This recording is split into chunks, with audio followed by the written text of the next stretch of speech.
हाँ जी बेटा, हम लोगों ने बेटा जी अपना टॉपिक पढ़ना शुरू किया था। टॉपिक का नाम था बेटा जी यहाँ पे ह्यूमन रिप्रोडक्शन। और हमने बेटा जब अपने लास्ट क्लास में जो टॉपिक खत्म किए तो उसमें मेल खत्म किया था।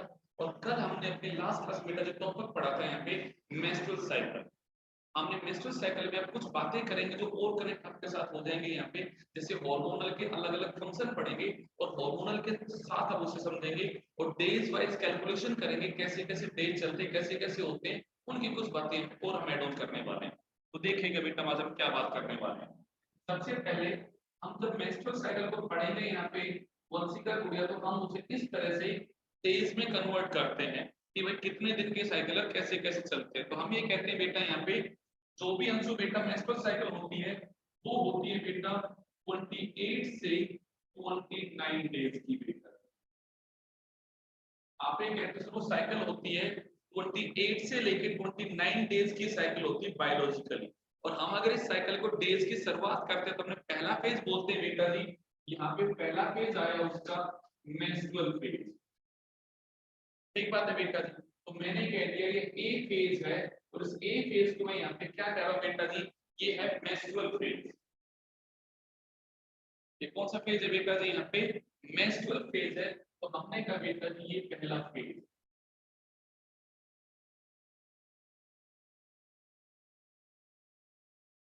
अभी ना बेटा कल ही हम लोगों ने बातें की थी, ये फेज जो होता है कितने दिन के लिए चलता है बेटा जी, ये चलता है 3 to 4 डेज के लिए। तो हम अगर ये बोलते हैं भाई यहाँ ये पहला दिन था, फिर ये दूसरा दिन आया, ये तीसरा दिन आया, ये चौथा दिन आया बेटा, तो हमें कहते हैं ये चलता है बेटा जी फेज अपना यहाँ पे 3 to 4 डेज। यानी कि जैसी जो साइकिल के स्टार्टिंग के डेज है फर्स्ट सेकंड थर्ड और फोर्थ, हम जो 4 दिन की बात यहाँ पे कर रहे हैं वो 4 दिन है बेटा जी यहाँ पे मेंस्ट्रुअल फेज की। फिर आपने कहा सेकंड फेज आया और सेकंड फेज जो होता है उस फेज को बोलते हैं बेटा वो है हमारा यहाँ पे फॉलिकुलर फेज।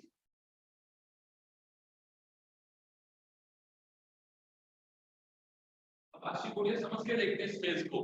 मैं कहूंगा बेटा अगर 3 to 4 डेज आ गए बेटा जी, तो मैं कहूंगा ये फेज शुरू होगा बेटा जी on the 5th day of the menstrual cycle और ये फेज चलेगा up to the mid of the cycle तक का। अब मिड ऑफ द साइकिल का क्या मतलब है, हम अगर इस साइकिल का मिड बना लेते हैं बेटा जी यहाँ पे, तो आप एक कहोगे सर ये जो मिड है ये है बेटा जी 14th डे। ये कौन सा है बेटा जी यहाँ पे 14th डे है। तो मैं कहूंगा बेटा ये शुरू होगा 15th डे पे और चलेगा बेटा जी up to the 14th day.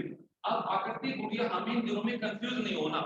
मैं ये नहीं कह रहा हूँ 5 से 14 दिन चलता है, मैंने ये नहीं कहा। मैंने कहा मेंस्ट्रुअल साइकिल के ये 5th से लेके 14th डे तक चलता है। तो आप दिन कितने बोलोगे 5th 6th 7th 8th 9th 10th 11th 12th 13th 14th, यानी ऑन एवरेज ये 10 दिन का होता है डे। और ये बड़ा क्रिटिकल क्वेश्चन बन जाता है।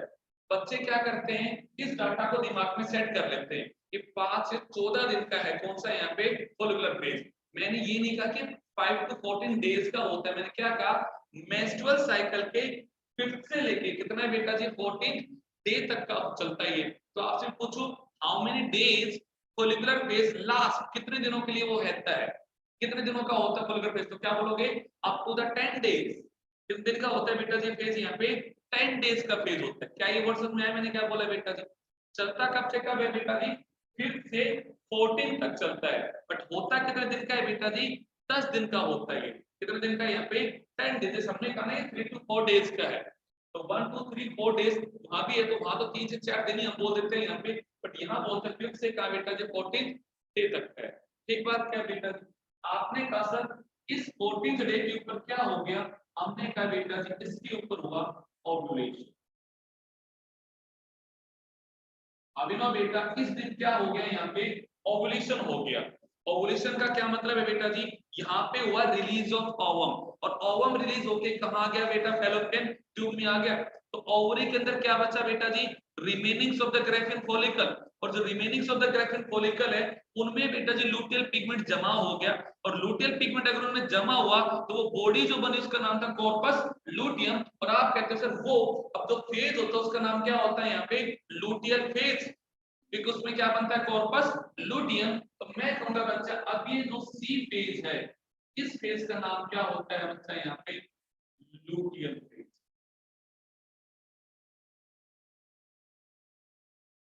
ठीक बात है बेटा जी। तो एक तरफ समझने वाली बात है, पूरी साइकिल के आधे दिन तो है लुटियल फेज के और आधे दिन है इन दो फेज के, यानी कि half of the cycle is of the luteal phase की।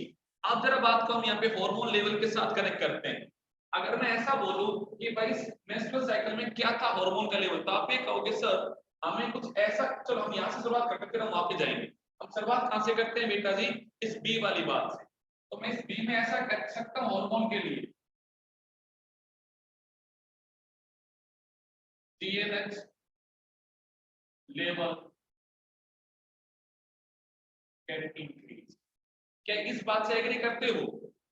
हाइपोथैलेमस से आया बेटा GnRH, उसने आके पिट्यूटरी ग्लैंड को क्या किया, स्टिमुलेट। तो उस टाइम पे FSH और LH का लेवल भी निकलना शुरू हो गया। कहां से बेटा? पिट्यूटरी ग्लैंड से। और अगर पिट्यूटरी ग्लैंड से FSH और LH निकले बेटा जी यहाँ पे, तो फॉलिकल मैच्योर होना शुरू हो गया। कहां पे बेटा जी? ओवरी के अंदर। तो मैं कहूंगा इस फेज का नाम ही क्या है मेरे बच्चा यहाँ पे? Follicular phase. तो इसका मतलब बेटा जी इस फेज में GnRH हार्मोन का लेवल क्या हुआ बेटा जी यहाँ पे? इंक्रीज हुआ है। और साथ में क्या बोलूंगा बेटा जी यहाँ पे आपका FSH and LH level start increasing। आया ना बेटा जी?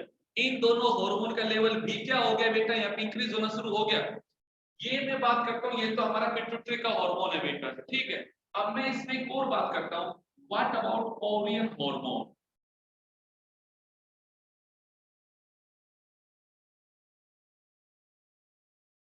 तो आपने ये कहा सर जब हमारा FSH हार्मोन आया पिट्यूटरी ग्लैंड से, इसने प्राइमरी फॉलिकल को स्टिमुलेट किया और उसके जो फॉलिकल के बाहर फ्लैट सेल थी उन्होंने अपनी शेप को चेंज कर वो क्या बन गई बेटा जी? ट्यूबोडियल, एंड दे स्टार्ट डिवाइडिंग। तो सर प्राइमरी फॉलिकल क्या बन गया?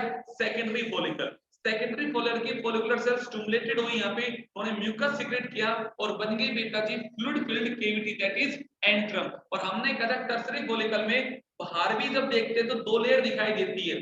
बाहर वाली होती है बेटा फाइब्रस लेयर, उसका नाम होता है थिक्का एक्सटर्ना, और जो अंदर सेल्स की लेयर उसका नाम क्या है? Theca interna. और sir theca interna start secreting the estrogen hormone, start secreting the estrogen hormone. और अगर एस्ट्रोजन हार्मोन निकला मेरे बेटा तो आप कहते हो sir it cause proliferation of the endometrium. आया ना बेटा? तो मैंने कहा बेटा जी मैं अगले हार्मोन की बात बोलता हूं यहाँ पे, oestrogen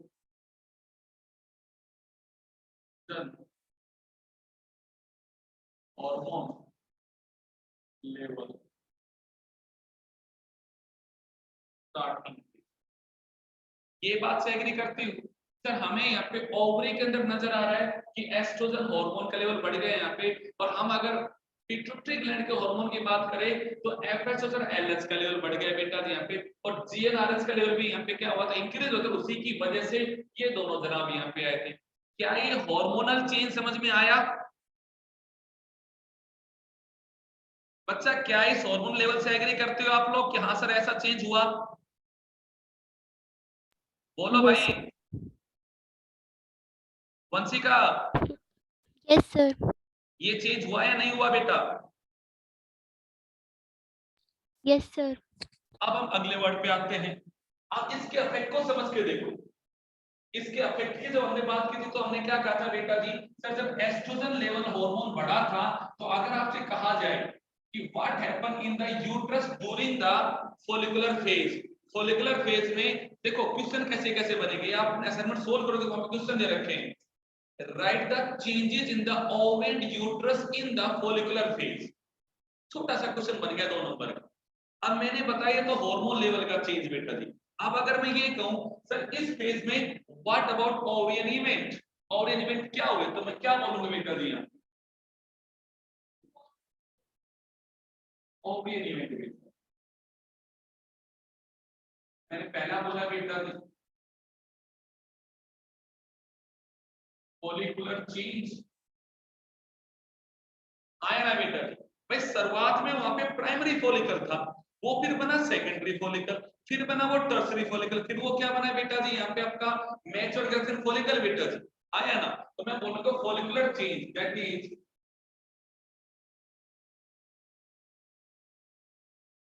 primary follicle get under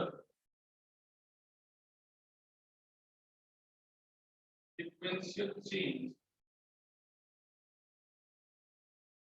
get transformed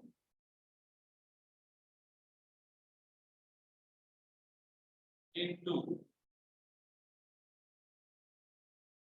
secondary follicle and secondary follicle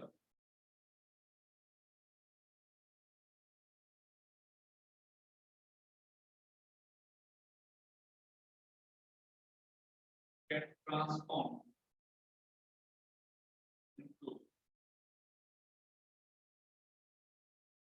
tertiary। मैं यहीं पे रुक जाऊंगा फिलहाल tertiary follicle।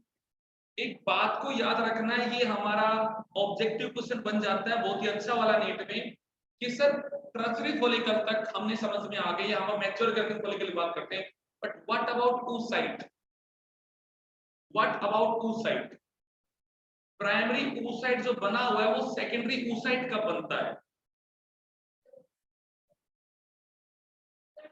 मैंने कहा प्राइमरी oocyte सेकेंडरी oocyte कब बनेगा, वो अपना मियोसिस 1 पूरा कब करेगा?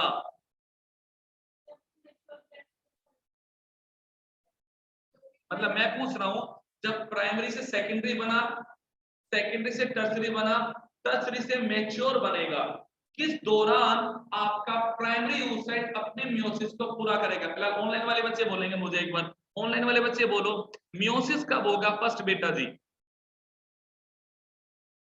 वंशे का अंशु बताओ बेटा,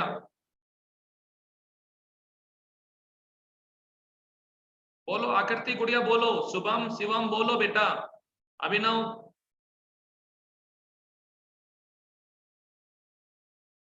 आप तक क्या मेरी आवाज पहुंच पा रही है सब तक?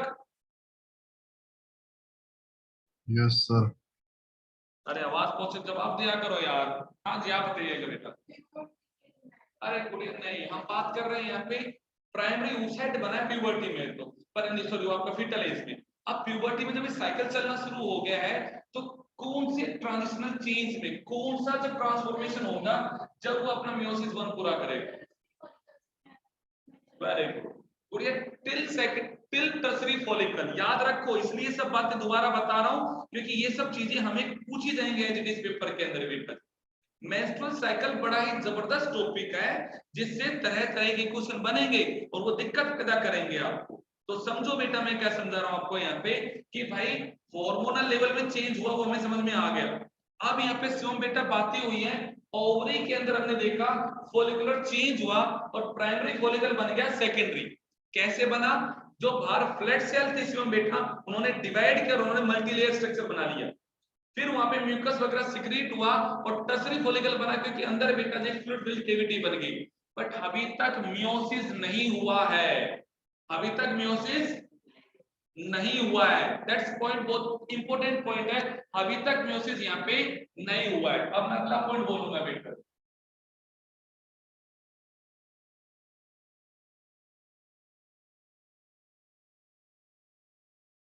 when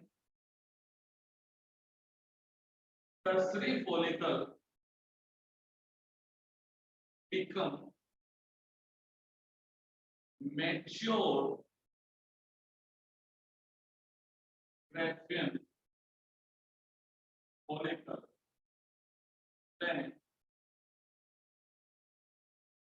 during this transformation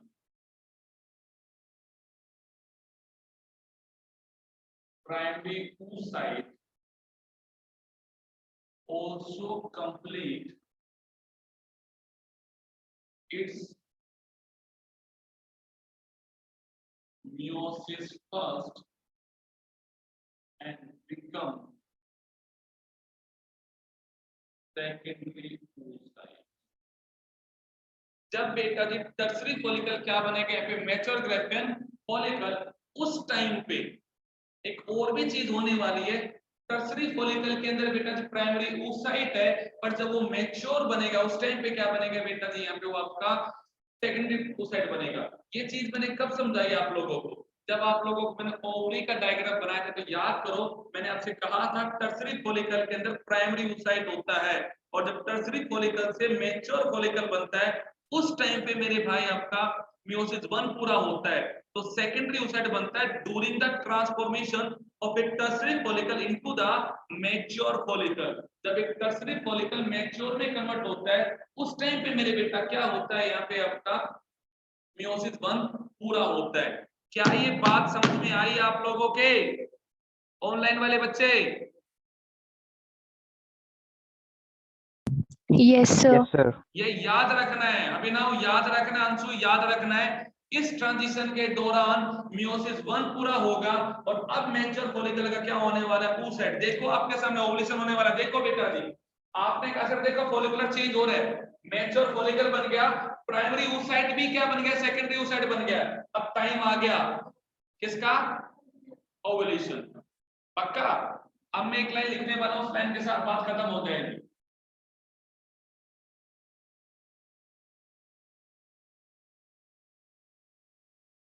At the end of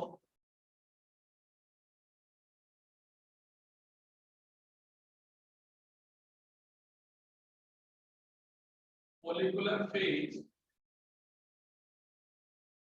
FSH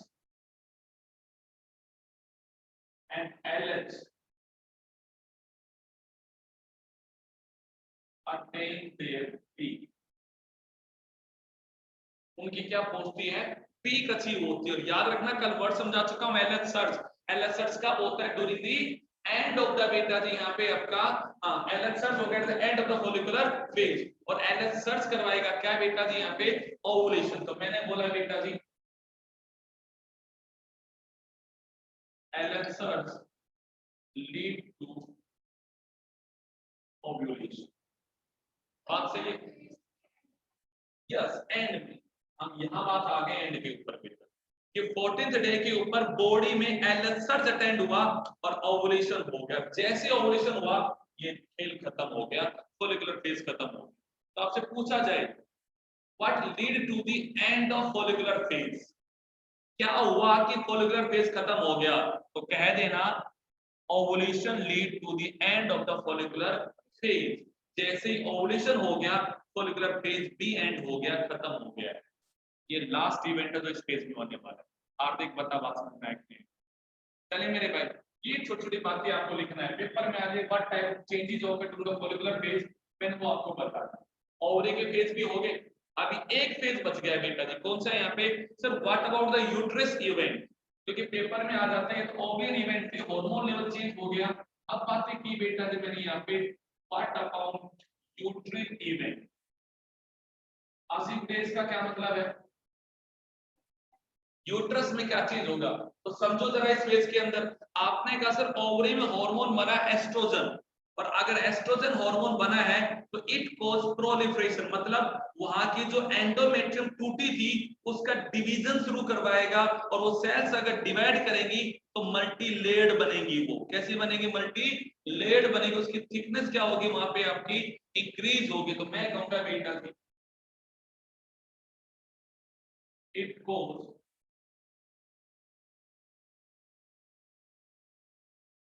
degeneration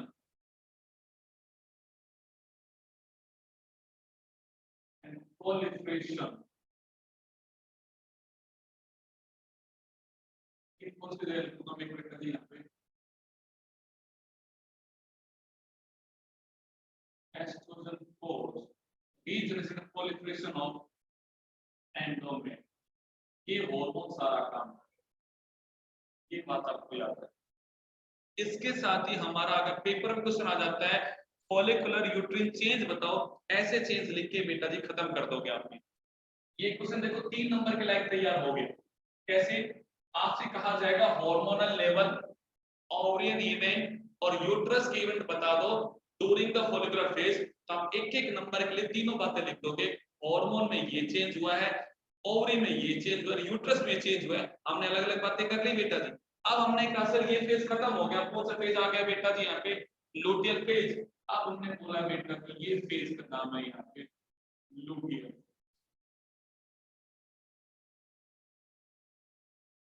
ठीक बात है। अब जरा बात को समझना बेटा जी, हम कहते हैं अब क्या हुआ यहाँ पे, जब बेटा जी ओवुलेशन हो गया, ओवा हम यहाँ पे आ गया बेटा जी यहाँ पे, तो सिर्फ ओवरी के अंदर बच गया remainings of the Graafian follicle. और इनमें क्या बचा, तो हम सबसे पहले ओवेरियन इवेंट की बात करते हैं, फिर हम इस वर्ड को समझेंगे। यहाँ हमने कहा लुटियल फेज में सबसे पहले ओवेरियन इवेंट क्या होगा, और फिर मैं साइड में हार्मोन लेवल की बात समझाऊंगा आपको। यहाँ आपने कहा sir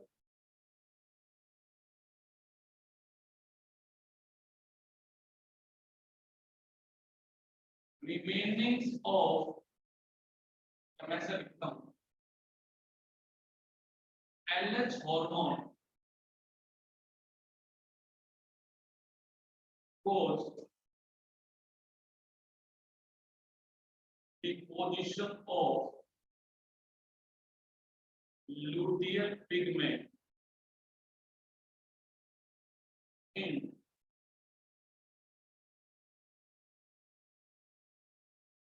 remainings of graphene follicle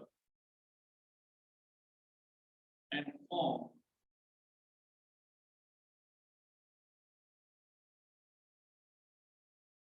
corpus luteum.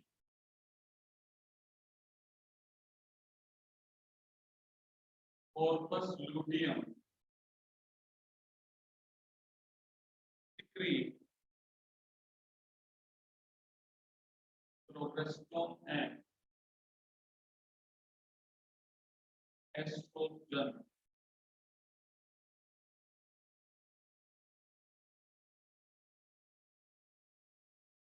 सही बात है। आपने कहा सर ये कुछ हो गया ओवरी के अंदर, जो हमारे remainings of the Graafian follicle थे उनमें लुटियल पिगमेंट जमा हो गया, और अब उस रिमेनिंग में जमा होने की वजह से क्या बन गया बेटा, कॉर्पस लुटियम। कॉर्पस लुटियम में जो लुटियल पिगमेंट है ये सोर्स है बेटा जी प्रोजेस्टेरोन और एस्ट्रोजन हार्मोन के, बट ज्यादा बेंडम डाउन में क्या बना बेटा जी यहाँ पे, प्रोजेस्टेरोन। अब देखो वंशी का यहाँ से क्वेश्चन क्या बन जाता है, प्रोजेस्टेरोन एक ऐसा हार्मोन है जो बेटा जी आधी साइकिल में था ही नहीं। मैंने कभी नहीं कहा कि यहाँ कहीं प्रोजेस्टेरोन हार्मोन था या यहाँ कहीं प्रोजेस्टेरोन हार्मोन का नाम नहीं आएगा बेटा जी, वो आधी मिड ऑफ द साइकिल के बाद तो उसका लेवल बढ़ना शुरू होता है। यानी कि अगर हम 28 दिन की साइकिल को समझे तो इन द बिगिनिंग के 14 डेज में प्रोजेस्टेरोन का लेवल मिनिमम पे रहता है, वो नहीं होता उसका लेवल। आप कहते हो ओवुलेशन के बाद तो सर वो सिक्रीट होता है कॉर्पस लुटियम में, क्योंकि उसको बनाने वाला बनता ही कब है बेटा जी, after the mid of the cycle. Mid of the cycle के बाद कॉर्पस लुटियम बना, और कॉर्पस लुटियम ने बेटा जी क्या बनाया यहाँ पे, प्रोजेस्टेरोन हार्मोन। बताओ इस बात से एग्री करते हो नहीं करते हो? इन द बिगनिंग वाली मिड साइकिल में तो कहीं है ही नहीं बेटा प्रोजेस्टेरोन, जो लास्ट मिड वाला पार्ट आएगा उसमें होगा। Yes sir. तो ये क्वेश्चन बन जाता है कि वो कौन सा हार्मोन है जो मिड ऑफ द साइकिल के बाद सिक्रीट होगा, तो कौन सा है बेटा जो आपका, प्रोजेस्टेरोन। देखो छोटे छोटे क्वेश्चन पूछे जाएंगे हम लोगों से यहाँ पे, जो हमें यहाँ पे ये याद रखने होंगे, समझने होंगे बेटा हमें।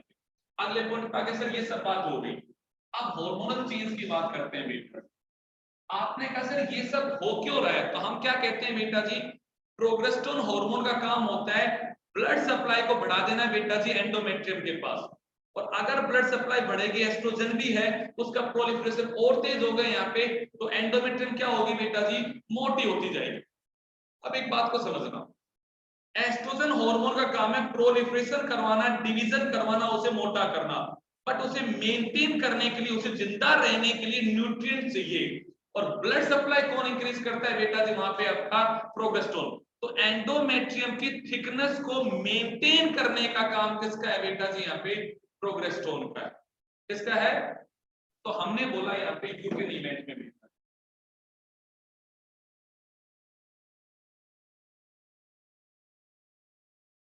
आपने कहा बेटा जी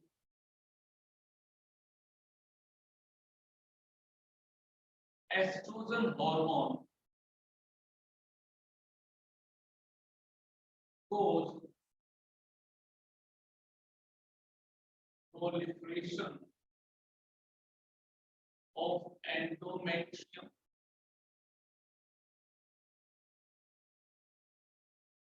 and progesterone hormone maintain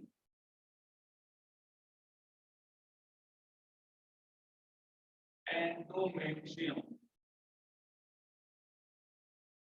by increasing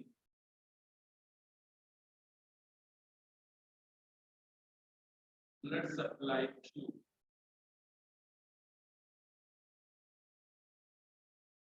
endometrium। क्या इस बात से एग्री करते हो?